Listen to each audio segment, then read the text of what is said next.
دوبارہ اللہ رب العزت اٹھائیں گے اور اس دنیا میں گزارے ہوئے زندگی کے ہر لمحے کا حساب ہم نے اپنے رب کو دینا ہے. تو اس موقع پر جو معاملات کا تبادلہ ہوگا وہ نیکیوں سے ہوگا. تو یہ نیکیاں اصل میں آخرت کی کیا ہوئی؟ کرنسی ہوئی.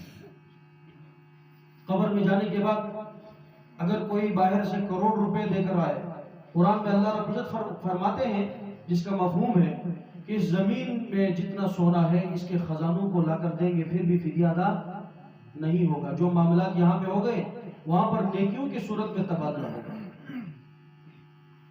تو اس قرآن مجید کی تلاوت کے مقاصد یہ تمام امور ہیں جن سے ہم یہ فائدے اٹھاتے ہیں قرآن مجید کی تلاوت سے کہ ہم نیکیاں کماتے ہیں، گھروں میں برکتیں حاصل کرتے ہیں، بیماروں کو شفا اس سے ملتی ہے. یہ تمام امور کیا ہے؟ حقیقت ہے، یقیناً ملتی ہے. لیکن اصل مقصد ہم نے قرآن کا چھوڑ دیا. قرآن کے نزول کا اصل مقصد کیا ہے وہ ہم بھول گئے. آج ایک بات کو بار بار ہر جگہ کرنا ہی درست ہے، نئی بات ہر جگہ پہ کرنے سے باتیں سمجھ میں نہیں آتی. کیونکہ جتنا بندے کو پتا ہوتا ہے اتنا ہی بتانے سے یہ ہوتا ہے کہ اگر مجھے اچھی طرح معلوم ہے آپ کو بتاؤں گا تو آپ کو بھی اچھی طرح وہ بات سمجھ میں آ جائے گی. قرآن کے اصل مقصد کو ہم نے چھوڑ دیا. وہ اصل مقصد اللہ رب العزت نے ابتدا میں ہی بتلا دیا کہ ذالک الکتاب لا ریب فیہ ھدی للمتقین. یہ کتاب قرآن مجید اس میں کوئی شک کی گنجائش بھی نہیں ہے. یہ ہدایت ہے سراپا کس کے لیے؟ متقین کے لیے، پرہیزگاروں کے لیے ہدایت ہے. اور دوسرے مقام پر ھدی للناس بھی فرمایا. اب ھدی للمتقین بھی ہے اور ھدی للناس بھی ہے کہ پرہیزگاروں کے لیے بھی ہدایت کا ذریعہ ہے اور عام لوگوں کے لیے بھی، چاہے وہ مسلم ہو یا غیر مسلم ہو، فرما بردار ہے یا نافرمان ہے، ہر ایک کے لیے کیا ہے؟ سراپا ہدایت ہے. اب یہ کیسے بات سمجھ میں آئے گی؟ آج کل ہمارے ہاں بجلی کا مسئلہ ہے تو آپ اسی سے بات سمجھ جائیں گے کہ ٹرانسفارمر محلے میں نہ ہو تو کچھ افراد مل کر جائیں مقتدر افراد سے مطالبہ کریں کہ ہمارے محلے کے لیے ٹرانسفارمر چاہیے کہ ہمارے محلے میں روشنی نہیں ہے. اب وہ وہاں سے ٹرانسفارمر کی منظوری دیں تو پھر ایک جگہ پہ ٹرانسفارمر نصب کیا جائے گا اور وہاں سے مختلف گھروں میں کنیکشن جائے گا کہ نہیں جائے گا. اب 2 کلومیٹر 1 کلومیٹر آدھے کلومیٹر دور گھر والے وہ وہاں سے تار جوڑیں گے، اپنے گھر پہنچائیں گے، میٹر لگائیں گے، وہاں سے بلب کیا ہوگا؟ گھر میں روشن ہوگا. اب قریب گھر والا جو ہے وہ یہ سمجھے کہ ٹرانسفارمر تو بالکل میرے گھر کے اوپر ہی لگا ہوا ہے، مجھے کنیکشن کی ضرورت نہیں ہے. تو آپ مجھے بتائیں کہ آیا اس کے گھر میں بلب روشن ہوگا؟ یہی مسئلہ ہمارے ساتھ ہے.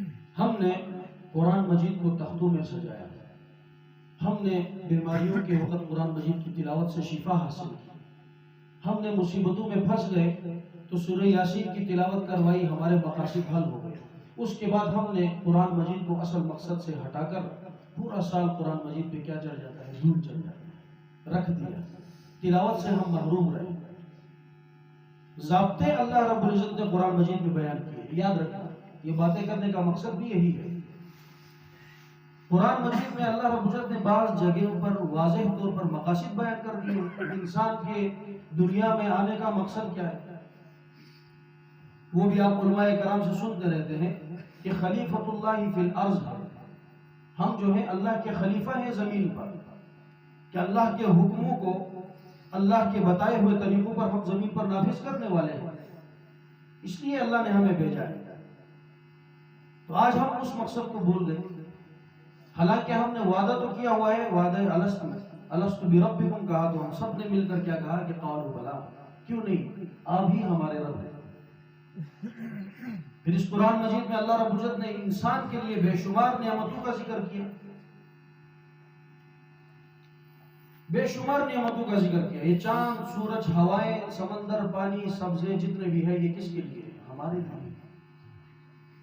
اور ہم سے مطالبہ کیا رکھا ہے کہ وما خلقت الجن والانس الا ليعبدون، کہ صرف اور صرف اپنی عبادت کے لیے میں نے تمہیں پیدا کیا. اور آج ہم کیا کرتے ہیں کہ دوسرے مقام پر قسم کھا کر اللہ رب العزت کہتے ہیں کہ رزق کا وعدہ میرے ذمہ ہے، میں رزق تمہیں پہنچاؤں گا. تو آج ہم نے اس قانون کو بدلنے کی کوشش کی، جس کی وجہ سے ہم امتحان میں کہ عبادت کو ہم نے چھوڑا اور رزق کے پیچھے اس قدر لگ گئے کہ آج ہمیں سمجھ ہی نہیں آ رہا کہ ہم کہاں جائیں۔ وَإِن مِّن شَيْءٍ إِلَّا عِندَنَا خَزَائِنُ وَمَا نُنَزِّلُهُ إِلَّا بِقَدَرٍ مَعْلُومٍ۔ اللہ رب العزت فرماتے ہیں کہ ہر چیز کے خزانے ہمارے پاس ہی ہے۔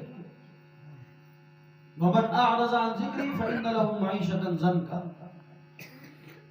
اللہ رب العزت فرماتے ہیں کہ جو ہمارے یاد سے غافل رہتا ہے تو پھر ہم اس کو کیا کرتے ہیں؟ جکڑ لیتے ہیں، حالات میں جکڑ دیتے ہیں اس کو۔ آج ہماری حالت وہ ہے کہ نہیں؟ ہم میں سے لاکھ کمانے والا بھی پریشان ہے، کچھ نہیں کمانے والا بھی پریشان ہے، اور لاکھ کمانے والا زیادہ پریشان ہے کچھ نہ ہونے سے، بلکہ اس سے زیادہ خوشحال تو ہے جس کے پاس کچھ نہیں ہے۔ ہمارے زندگیوں میں دین نہ ہونے کی وجہ سے، یہ قرآن کے احکامات نہ ہونے کی وجہ سے آج ہم پریشان ہیں، ہمیں سمجھ نہیں آ رہا کہ ہم کہاں جا رہے ہیں۔ لہٰذا اس قرآن کی تلاوت سے، جیسا کہ رمضان کریم میں آپ حضرات نے حافظ صاحب کی تلاوت پوری سنی ہے قرآن، اور آپ کے امام صاحب نے اس پورے مہینے آپ کی خدمت کی ہے، ہم نے اصل میں بعض چیزوں کو چھوڑ دیا جن کی وجہ سے آج ہم بیکار ہو گئے، ہمیں زندگی کا کوئی رخ نہیں مل رہا۔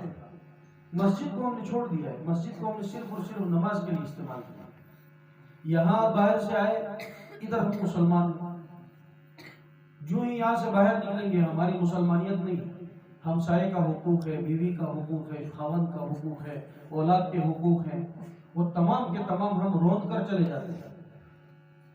اور ہم میں سے کوئی بھی شخص اگر باہر جا کر آئے گا تو وہ باہر ملکوں کی تعریفات کرتا ہے۔ حقیقت تو یہ ہے کہ یہاں مسلمان ہے، وہاں اسلام ہے۔ دیکھیں، عمل سے ظاہر ہوتا ہے نا ہر چیز، تو باہر ملکوں میں کیا ہے؟ اسلام ہے، یہاں مسلمان ہے۔ حالانکہ ہمیں اللہ نے وہ نعمت عطا کی ہے، ہمارے سینوں میں وہ ایمان ہے۔ شروع میں نے اس لیے بتایا کہ دو چیزوں پہ ہم سمجھوتا نہیں کر سکتے۔ اللہ نے شکر الحمدللہ وہ نعمت ابھی تک سینوں میں ہمارے رکھا ہوا ہے۔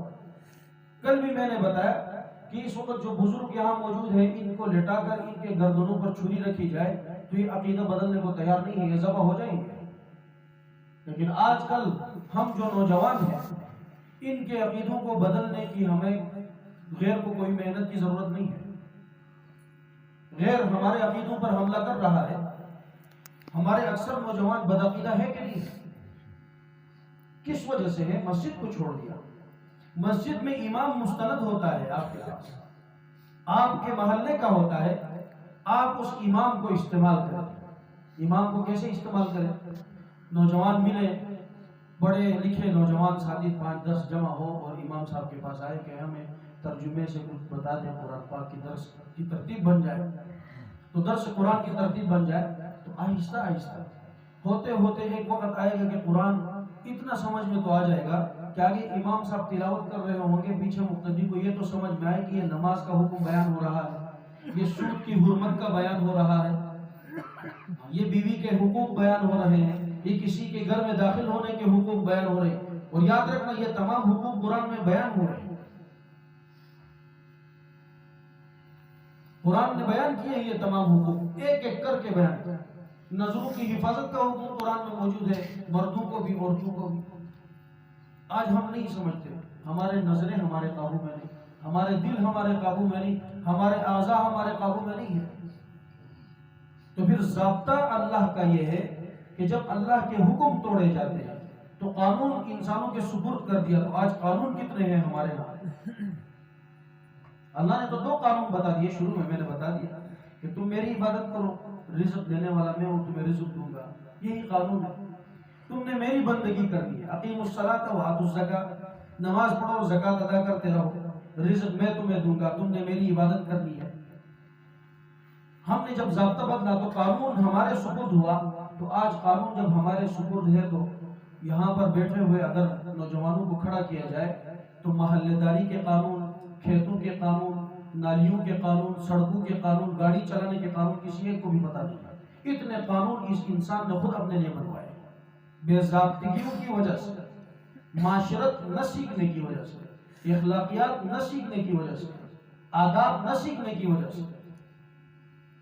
تو عبادات بھی نہ سیکھتے ہیں، نہیں سیکھتے ہیں عبادات بھی۔ نمازوں کی حالت ہمارے سامنے ہے، حالانکہ نماز ایسی چیز ہے کہ ان الصلاۃ تنہی عن الفحشاء والمنکر قرآن میں بیان ہو رہا ہے، بے حیائی اور برے کاموں سے روکتی ہے۔ تو آج ہم نماز صحیح ادا نہیں کرتے اور ہاتھ آسمان کی طرف اٹھاتے ہیں، مانگتے ہیں، آٹا ہمارے پاس ہے، آٹے کے لیے ہم لڑتے ہیں آپس میں، گیس ہمارے پاس ہے نہیں، گیس کے لیے لڑتے ہیں، پوری دریا کا پانی جو ہے سامنے سے گزر رہا ہے، گھر میں پینے کے لیے ہمارے پاس پانی نہیں، یہ اللہ کا عذاب نہیں ہے تو اور کیا ہے؟ بجلی گھروں کے اندر سے گزرتے ہوئے پانی آ رہا ہے کہ نہیں آ رہا؟ بجلی ہے نہیں، یہ اللہ کا عذاب ہے کہ نہیں ہے؟ کیوں نہیں؟ ان ملازمین سے اگر شکایت کریں گے تو کس چیز کی شکایت کریں؟ حلال کھانا ہم نے اپنے بچوں کو سکھایا نہیں، خود کر کے بچپن سے بچوں کو جھوٹ بولنا سکھایا، اب ان کی پرورش ایسی ہو چکی ہے کہ وہ جھوٹ کو کچھ سمجھتے ہی نہیں۔ جماعت والے ساتھی گھر میں دستک دیتے ہیں تو وہیں پہ جھوٹ بلواتے ہیں کہ نہیں بلواتے؟ بابو گٹر مشکل رہو، تو بچے یہ سمجھتا ہے کہ شاید اس میں ہی فائدہ ہے، تو وہ سمجھ جاتا ہے۔ کل کو پھر باپ جب اس سے پوچھتا ہے کون کیا اس کو پارانے کیا سوچ کچھ نہ پشا، وہیں پہ کھڑا کھڑا جھوٹ بول دیتا ہے، اس کے باپ کو پتہ نہیں چلتا، کیوں؟ وہ جھوٹ کا عادی ہو گیا، ہمارا معاشرہ جھوٹ کا عادی ہے، ہم بد اخلاق ہو گئے، تو اللہ رب العزت کی طرف سے ہم پہ حالات آئے۔ حضور کے صحابہ تھے، کیسے صحابہ تھے؟ ہم واقعات پڑھتے ہیں لیکن ان واقعات کو سمجھتے نہیں ہیں۔ حضور کے صحابہ کیسے تھے؟ آپ نے سنا ہوگا علماء کرام سے کہ ایک شخص نے شکایت کی کہ یا رسول اللہ چوری کرنے کی عادت ہے، چھوٹتی نہیں ہے۔ حضور نے اس کو نصیحت کیا فرمائی کہ جھوٹ نہیں بولنا، بس وظیفہ کیا بتلا دیا، تعویذ نہیں کی گلے میں لٹکا کر یہاں تک، اور اس کو گھول کر پینے والے پانی نہیں دیے، بلکہ اس سے کیا کہا کہ جھوٹ نہیں بولنا، بس یہ وظیفہ دے دیا اس کو۔ اب وہ گیا کہا کہ جھوٹ نہیں بولنا، ایک ہی لفظ فرمایا۔ اب رات کو دوبارہ گیا اپنے عادت کے مطابق اس جگہ پر، جب اپنے اس کاروائی کی طرف بڑھا تو فوراً ذہن میں آیا کہ شریعت میں چوری کرنے کی سزا ہاتھ کاٹنا ہے، اور صبح میں نے حضور کی نصیحت کے مطابق جھوٹ نہیں بولنا ہے۔ جب چوری کس نے کی ہوگی، جب پوچھا جائے گا تو میں کہوں گا میں نے کی تو ہاتھ کاٹا جائے گا، فوراً چوری سے روک کے بات ختم ہو گئی۔ اس سے سمجھنا چاہیے کہ وظیفہ یہی ہے کہ جھوٹ نہیں بولنا ہے۔ ان باتوں سے سمجھنا ہے کہ ہم نمازیں صحیح پڑھیں گے تو آسمان سے اللہ رب العزت اپنے رحمت کے دروازے کھول دیں۔ قرآن کی تلاوت اس مقصد سے کریں کہ ہم اپنے اس محبوب رب کے کلام کو سمجھیں کہ ہمارا رب ہم سے مخاطب ہے۔ جہاں بھی قرآن کریم میں یا ایھا الذین آمنوا آئے گا تو مفسرین کرام نے لکھا ہے کہ یہ اللہ رب العزت کا اس امت کے ساتھ ڈائریکٹ خطاب ہے، سیدھے خطاب فرماتے ہیں، اس امت کا یہ اعزاز ہے۔ ہم سمجھے کہ میرا رب کیا کہ یا ایھا الذین آمنوا لا تأکلوا الربا، کہ اے ایمان والو، اے وہ لوگ جو دل میں ایمان رکھتے ہو، اے وہ لوگوں جنہوں نے کلمہ شہادت پڑھ لیا ہے، اے وہ لوگوں جنہوں نے توحید کا اقرار کیا ہے، رسالت کا اقرار کیا ہے، وہ سود مت کھاؤ، یہ میرا رب کہہ رہا ہے۔ تو سمجھ جائے گا تو پھر بچ جائے گا، جب بچ جائے گا تو پاک ہوگا، بدن پاک ہوگا تو پھر نماز صحیح ہوگی، جب نماز صحیح ہوگی تو ہاتھ اٹھائے گا، جو مانگے گا اللہ تعالیٰ۔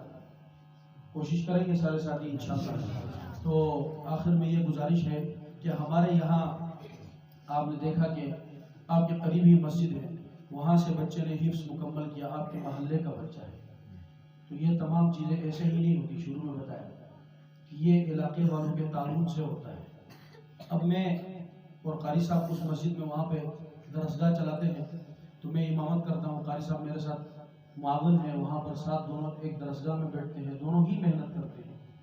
تو ان علاقے والوں کی محنت اور محبت اور تعاون سے ایک ایسا ماحول پیدا ہوا کہ آپ کے محلے کے بچے نے وہاں پر حفظ قرآن مکمل کیا، اور ایک اور بچہ بھی یہاں بیٹھا ہوا ہے،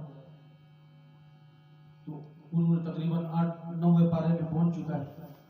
تو یہ ایسے ہی نہیں ہوتے، بلکہ آپ سب حضرات مل کر آپ بھی یہ نیت کریں کہ آپ اپنے محلے میں ایسا ماحول دیں، اپنے امام صاحب کو ایسا پروٹوکول دیں، آپ اپنے امام صاحب کی ضروریات کی طرف نظر رکھیں کہ امام صاحب پورا دن صبح سے شام تک ہمارے لیے اس نے فارغ کر دیا، 5 وقت کی نمازیں پڑھانے کے لیے کپڑوں کا بھی صاف ہونا ہے، ٹھیک ہے کہ نہیں؟ پھر گھر میں معاشی حالت کا بھی درست ہونا بہت ضروری ہے۔ اب معاشی حالت جب کمزور ہوگی تو بیچارہ کیا کرے گا؟ صبح کوئی گائے لے کر جائے گا، بکریاں لے کر جانا ہے اس کو، سبزی لے کر بھی جانا ہے، چنچی بھی چلانی ہے اس نے، وہ تمام کام اس نے کر لے گا۔ جب وہ تمام کام کرے گا تو پھر نماز میں کھڑا ہوگا تو کتنے لوگوں نے پیسے دینے ہیں، وہ سارا کا سارا کھاتوں میں اس کا وقت لگ جاتا ہے۔ جب آپ لوگ اس کو جب فارغ کریں گے، آپ حضرات اس کے ساتھ تعاون کریں گے تو وہ کیا ہوگا؟ بالکل یکسو ہو کر آپ کو نماز صحیح پڑھائے گا۔ نماز جب صحیح ہوگی آپ کی تو پھر اللہ رب العزت اس پر کیا کریں گے؟ فیصلے فرمائے۔ کوشش کریں گے سارے ساتھی انشاءاللہ اللہ رب العزت ہم سب کو عمل کی توفیق عطا فرمائے۔ وآخر دعوانا الحمدللہ رب العالمین۔